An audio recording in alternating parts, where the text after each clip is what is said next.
Good afternoon. Good afternoon, Philippe, and welcome to the Australian Apartment Advocacy chat about renovating your apartment kitchen. Thank you very much for joining us today. I'm Samantha Reese, and obviously Philippe, wearing the dashing red. So what I'm going to do now is just kind of take us through a couple of quick slides. For those of you who don't know the Australian Apartment Advocacy, we're the voice of 2.5 million Australians who choose to live in an apartment, whether that's own or rent. We're very focused on educate, advocate and lead. And so we do like to educate not just apartment buyers and owners, but also government and developers, because very often they're not as informed as we'd like them to be about the rights or the needs of apartment owners. We certainly mediate, and we get involved with any disputes that might occur between an owner and the developer or the builder or the strata manager or another person in the apartment complex. You name it, we've seen it. We lobby government for greater protection, and we also do research, and our current survey is out live now and finishes up this Friday. A couple of things about us. We are very much focused on people loving that apartment lifestyle with complete confidence. And we have a number of values that we like to make sure that we visualise and demonstrate as much as possible. So we're trailblazers. We like to think we're number one on the scene when it comes to providing solutions to the issues that we have in apartment living. We're tenacious, passionate, best practice, and we're all about empowering apartment owners.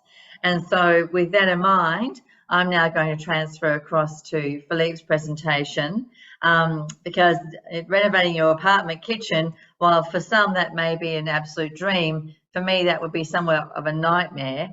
So tell me, Philippe, tell me a little bit more about what we're going to be discussing today. Hello everybody, and thank you very much, Sam. Welcome. My name is Philippe Signer. I'm an industrial designer and I run eco cabinets and eco interior designs, and I'm pleased that today we'll be discussing and talking about the issues and things that you need to consider when renovating your apartment kitchen. Next slide, please. So there are many things that you will have to consider when you do take this path, and some of them are to do with styling, which is possibly the first thing that comes to mind, but there are other items that we need to touch on. Things like the layout and the ergonomics of your upcoming renovation. Then, as I just mentioned, the styling, but also technical aspects, and not last and not least is the structural and strata restrictions. Next slide, please. And that is important to understand, that if you're making some changes within your strata manager and your neighbours do need to be aware. So, yes, indeed. More than just aware, they also very often will have to give you, not so much the neighbours, I guess, but the strata will have to give you the green light. Yes, correct, especially if you're moving something structural. So many of you may be aware of the work triangle that is important. So, it's an older kind of concept. It's been around for about 80 years now, and it works off the idea that your cold, your wet, and your hot areas should ideally form a triangle, which makes it quite easy for you to move within that layout. Now, the reality is that that's not always possible, and so there's now a newer concept around that works on zones, and the zones work from the premise that when you are in one particular zone, like the cooking zone, you want everything that's to do with cooking close by.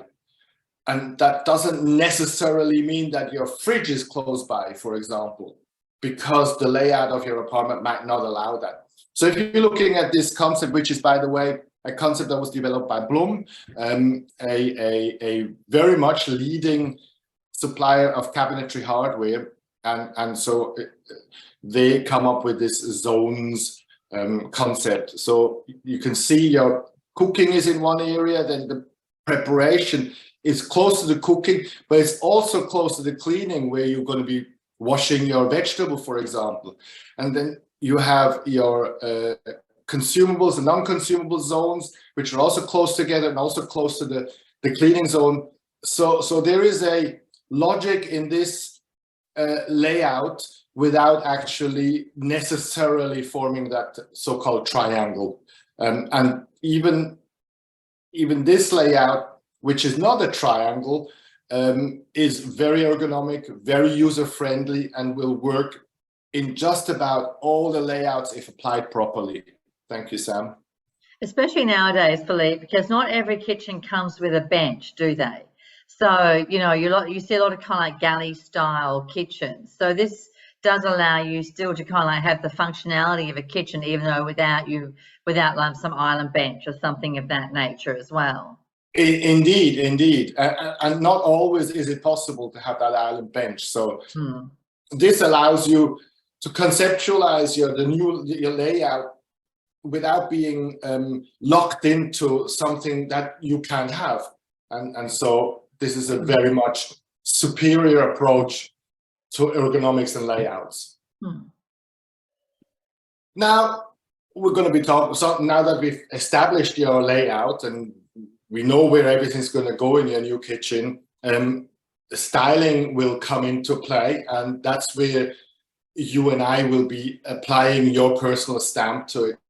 At the moment, a lot of cabinetry in kitchens is dark, and I think for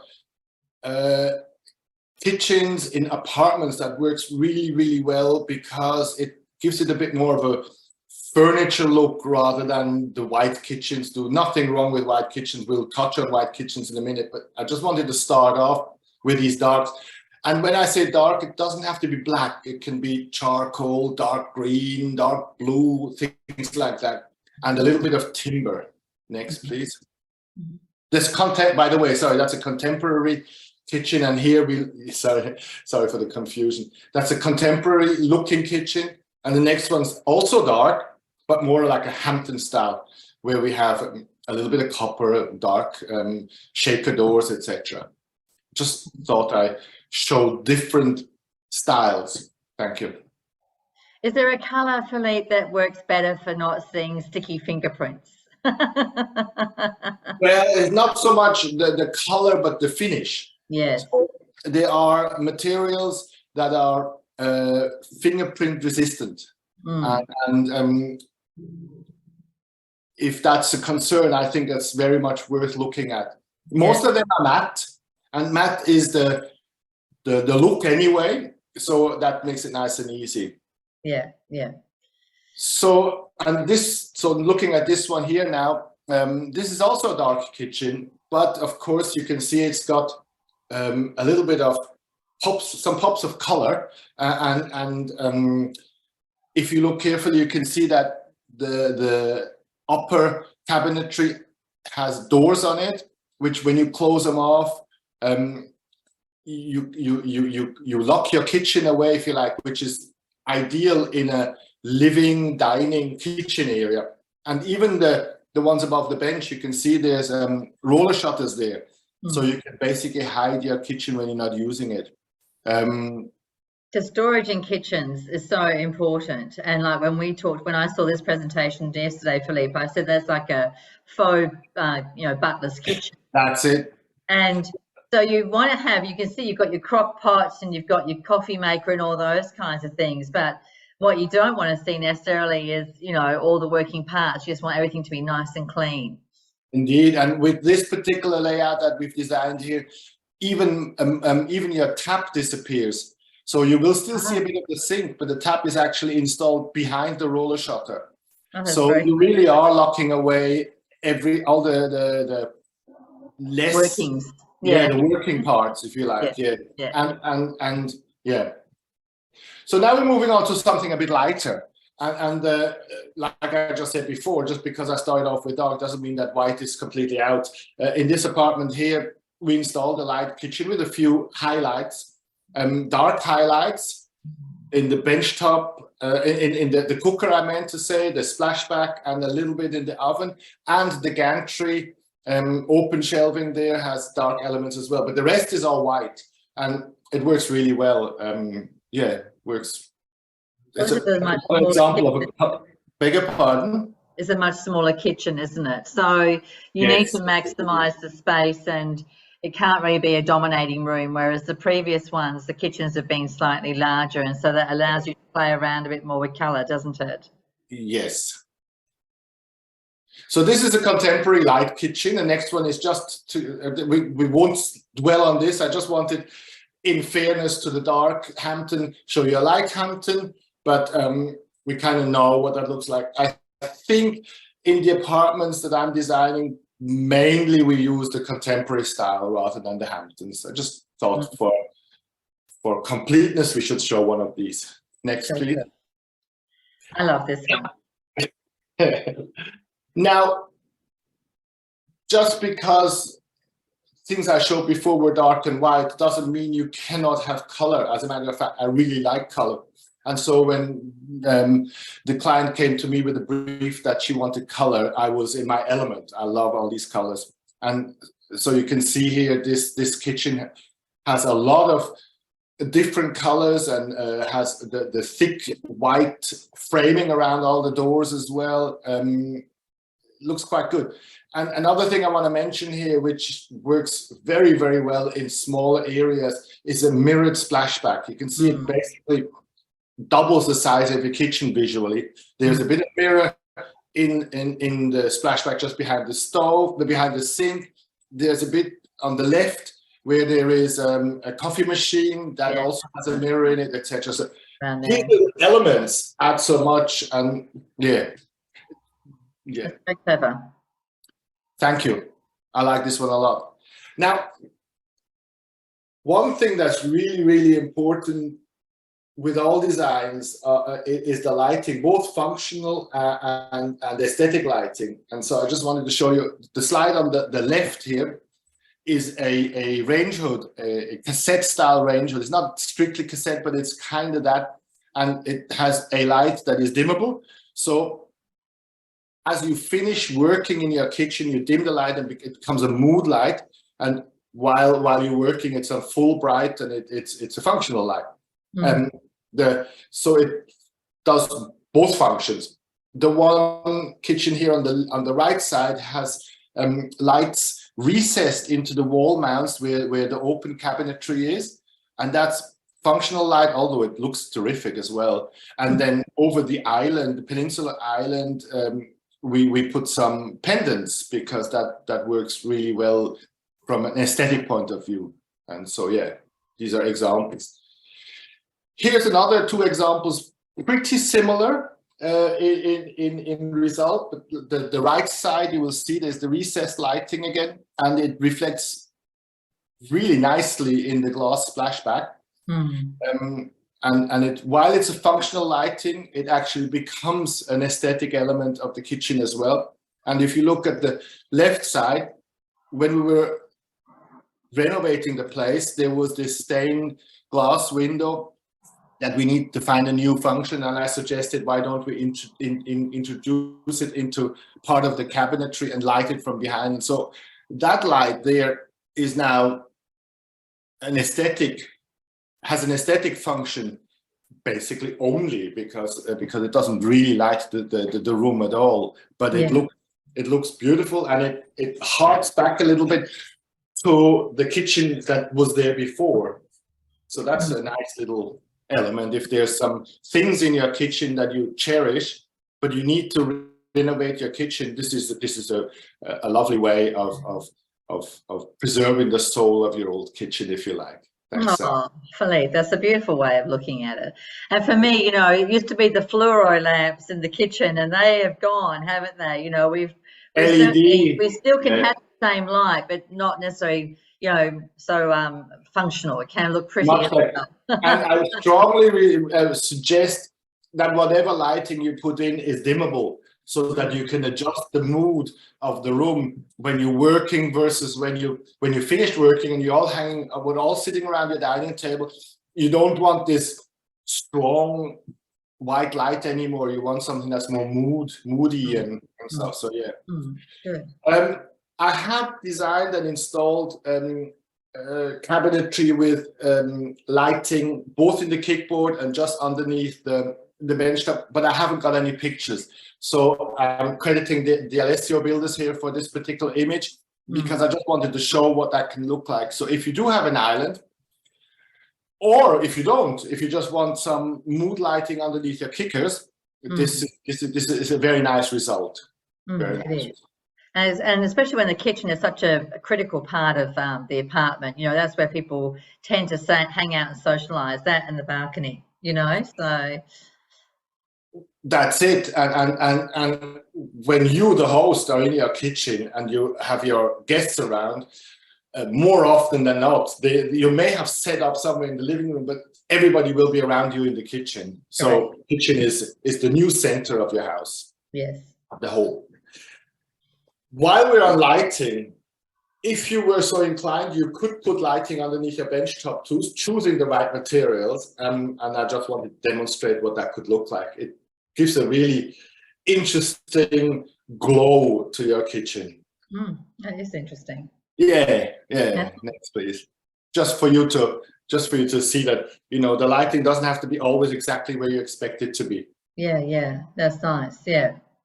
So there will be more befores and afters, but I wanted to show this one here just to demonstrate what happens when you renovate your not just your kitchen, your whole apartment, because here we did the whole apartment, but what are we looking at here is tile carpet, dated tiles on the kitchen floor, and the salmony kind of color in the kitchen, which is very much of its age. And then this block in the middle on the top of the island, which housed the fridge, which makes very little sense. So the next image, the next pic will show you what we did to this place.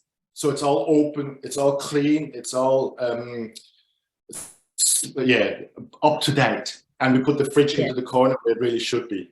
And as you can see, everything it transformed it. You know, before with that, you know, I wouldn't have been surprised that wasn't a Montclair, you know, apartment, you know, in 1980s. But yes, indeed, exactly. That's probably. I don't know the exact date, but that's pretty much what it was. And now it's 2020. Yes, correct, exactly. And you the know, floor goes right through rather than having carpet and tiles. You got the floor going right through. Once you get the flooring all the way through, it connects it even more, and so it makes such a difference.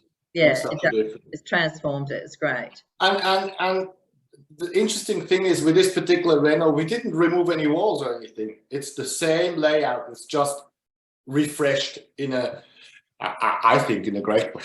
I would say that, I guess. Yeah, well, because suddenly you've got a brand new apartment and you've spent $30,000 rather than actually going and paying for a brand new with stamp duty and all that kind of heartache, right? So, and money well spent. Typically something like this would take what, 6 to 8 weeks to kind of like do? Yes, something as complete as this, yes. Yes, I'd say 4 to 8 weeks, because it depends on your choice of materials too. Yeah. I just wanted to show you the bathrooms we did there as well, because they look the same as the old kitchen. They have pink, salmony kind of cabinetry. So we cleaned this all up, put a nice neutral tile on the floor, white cabinetry, mirrors, lighting, and a few black fitting highlights, including the black lights, and immediately it just moves into today. Yes, it does. And I was saying to Philippe yesterday when we were running through this that, you know, I've renovated a few bathrooms and a few kitchens, and I never do it on my own anymore, because like, how many toilets can you look at before you choose the right one? Yeah. And I said to Philippe, when you're spending $20,000, $30,000 on a kitchen renovation, the last thing you want to do is look back at it and go, oh my goodness, how could I have gone so wrong? So come and see me. The money. Now that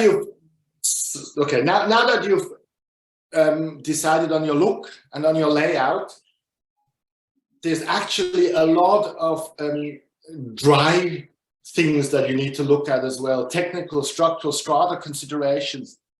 For example, if you want to remove a wall, first and foremost, you're not going to have to find out whether you can And for that, you will need a structural engineer. So you need to get the structural engineer in to have a look. The structural engineer will then issue a report, and it tells you not just what you can do, but also how you have to do it. And then your builder will implement this. So the structural engineer is at the top, because if you're changing walls, that's basically the first port of call. The builder will do all the works that are associated with the changes. And then I wanted to talk about the trades too. And like I was saying yesterday, it's not so much the trades here, it's the plumber that I want to talk about most. The plumbing rather than the plumber. The plumbing, because more often than not, you will find in your apartment that it's really, really complicated and expensive to change the position of your waste and your water, because they're in the concrete slabs and everything like that. So as you can imagine, your waste that goes into your floor is your neighbor's ceiling. And all of a sudden it makes sense that these are really difficult things to ship. So 9 times out of 10, I think that if it's at all possible, we leave the plumbing where it is. Everything else can be changed, that's not a problem. But the plumbing is probably better off not shifted. Now, another thing is, if you're living on the 10th floor and the only way into your apartment is via your lift, it stands to reason that you need to design your modules and elements to fit into the lift. Otherwise, it's just, you know, there's no point getting a 3 meter by 1.5 meter stone bench top for an island, and you can't get it up there. So you need to design the elements to fit into the apartment building that you're in. At the very least, you need to be able to get it up staircases, but ideally you get it into the lift. Yeah, we were talking about craning it in, and you were talking about making sure that you keep those crane locations free. That's also imperative. That's it. I've just mentioned that at the bottom there, so that's very important. Also, as we mentioned just around in the beginning, strata will need to be informed, and in certain things will need to approve as well. For example, you now have a recirculating range hood, and the next one will be flued out to the side of the building through a vent. Because that's on the outside, you need strata approval for that. So those things need to be taken care of before you start, otherwise everything gets delayed. Especially with common property, and plumbing, in the wall is common property. And Philippe's made a very good point here that if you are, obviously demolishing part of your apartment to actually make way for the new, it is your responsibility to get a skip and to actually then put your rubbish into the skip and not into the garbage bins that go out for street collection. Otherwise, you'll be in trouble. Yes, and if the only spot for the skip is in a parking area on council land, if you like, you need to advise your council and you need to pay the fees that goes with that. Yeah, because what happens, Philippe, if you don't? What happens when someone dobs you in? They turn up and they say fine, and everything gets delayed, and delays are money. So you want to put all these dominoes into you want to line these ducks up beforehand so that you don't have you don't get any unnecessary delays. There's going to be delays anyway, because that's the nature of the game when you have a dozen different trades involved and stuff. So you want to get as much as you can planned beforehand, before the start pistol goes, and then everything should go as smoothly as possible. I agree, totally. It's always about the preparation, isn't it? The preparation is crucial. Now, another thing we want to touch on, of course, is the trends. The trends are a little bit difficult to nail down, if you like, because trends can change every season, and you're not getting a kitchen that's going to be changed every season. So when you look at trends, you want to make sure that you get, if that's not a contradiction, timeless trends. Anyway, at the moment, and I really like this, is the dark, bold colors in your cabinetry with timber elements to sort of bring it more into bring a bit of the natural element in it. Talking about natural, a lot of the colors now are also influenced by nature, so like forest greens and eucalypts and charcoals, things like that. And so they make a statement within your apartment, if that's what you want. Of course, white will also work, like we said before, but just talking about trends right now. Another thing that's now getting really, really big is your handles, in other words, statement hardware. Your handles are now not just a functional item of your cabinetry anymore. They become really very much part, they are becoming very much part of your design. And so you can, a lot of brass is coming back. Brass is from both shiny brass to antique brass. The brass is back because it also looks really good on dark cabinetry. That's one of the reasons the brass is. Another thing that's back or is becoming big is timber handles. The advantage of timber handles is that no two handles are alike, so you get an individual element and very natural. I prefer no handles, because otherwise I get myself caught on them with my skirts or pants with pockets. And that's very much possible too.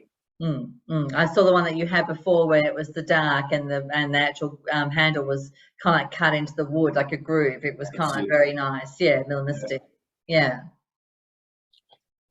Because space is at a premium in an apartment, all your appliances and your cabinetry and everything have to do a lot of work. And so that's another trend: smart appliances, a computer that cools, a computer that cooks, etc. So that's very much on trend. And like we touched on before with that black and orange kitchen, if you have the space, something akin to a butler's pantry is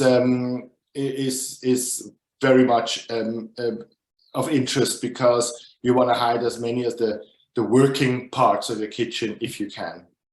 And we're definitely seeing that predominantly more so in the penthouses, but it does mean that if you've got your Thermomix and your kind of like your juicer and your bread maker, all these things are kind of like, lockable away. That's right. And the sliding door we're seeing on those butlers' kitchens are so smart because they're recessed, so you don't need a swinging door. It's all about being smart with the space that you have, isn't it? Cavity sliding doors are perfect if we can do that, of course. Yeah. So now we're just going to touch on a few befores and afters, just to show you what happens, what can happen if you renovate well. So the left. So just to start off with, these photos are made with the same mobile phone. So they're not. There's not one is like a mobile phone and the other one's a professional photo. They're just the same tool being used to take the photos, just to show the difference. So you see the left, it's quite dark and it's edged as well, of course. Otherwise you wouldn't be calling me. But you can see how much light I put into this bathroom to make it all light and bright and airy and fresh. Next. This one here, again on the left, Hampton-style kitchen to start off with, very much contemporary. And here's one of the handleless ways of doing handleless kitchens. You get a groove. The groove can be a contrast color. The groove can be the same color. So it all depends on what you like. Thin slash of a bench top there. Yeah, and the statement range hood at the back. But the main reason I wanted to show this is because if you look at the left of this picture, you can see this cabinet, which has has lighting and glass doors, but it's also oriented towards the living space. So I'm trying to combine the kitchen and the living spaces in as best possible in most of my designs anyway. And I just wanted to demonstrate that here. All of a sudden, because instead of that just being a panel, it's now a cabinet, and it flows into each other. I love seeing cabinets at the end of islands. I think that's a very clever thing I see a lot of, which I think, it's great use of that. Shelf type of thing, or yeah. And then again, on the left, you can see terracotta tiles, nothing wrong with it, but we changed them. And we opened up the kitchen, used statement hardware on this particular, you can see on these doors, you got really chunky handles on it. Looks, to my mind, really nice. open cabinets above on the left and right of the range hood. And instead of making the right just double the size, I used the left element and did it twice over on the right. I felt that worked a lot better. Then some aesthetic lighting over the benchtop as well, rather than just functional. And in this instance here also, the mirrored splashback, really, this is quite a compact kitchen, as you can see from the left. And so as soon as you put this mirrored splashback in there, it just opens the whole space up completely, and it makes it look like a really generous space. Works really well. In some instances, mirrored splashbacks work just a treat. Well, and especially when you're using those dark colours, you know, and you're using that natural light as well as much as possible. So it's a great combination. Thank you. And here, if you had just something I wanted to show you in case you have like a ground floor apartment, because you probably can't do that in the 10th floor, but you look at the left image again, you can see we increased the size of the existing window, but more importantly, we added a window to this far wall here, and all of a sudden you get all this daylight pouring in, plus you can see out onto the garden area. And again, you can see how we recessed LED lighting into the wall mounts and put some natural element colors like the timbers, etc. And it completely transforms the space and the usability of the kitchen. And here just demonstrate something a little bit more Scandi aesthetics, timber and white, always a winner as far as clean and livable design is concerned. We also really liked the idea of working on a timber benchtop, but we didn't want that around the sink. So we combined, as you can see in the picture, we combined Dekton, which is a type of porcelain. It's more than porcelain, but doesn't matter at the moment. A Dekton, and glue that against the timber benchtop. And the result works really well. And as you can see also possibly is that the client wanted to keep their gas, but they also wanted induction. So we put both in. So that's definitely an option if you wanted the best of both worlds, if you like.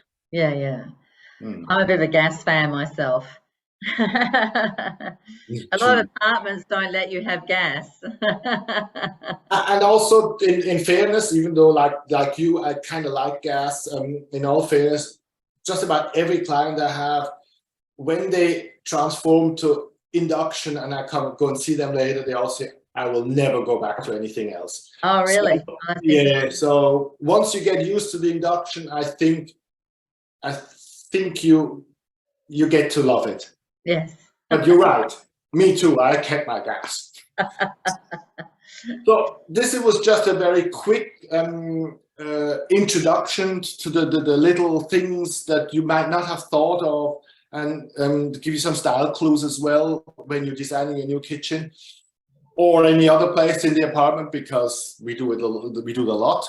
And I think it's, obviously I would say this, but I think it's worthwhile having an experienced designer with his team, his or her team, and it'll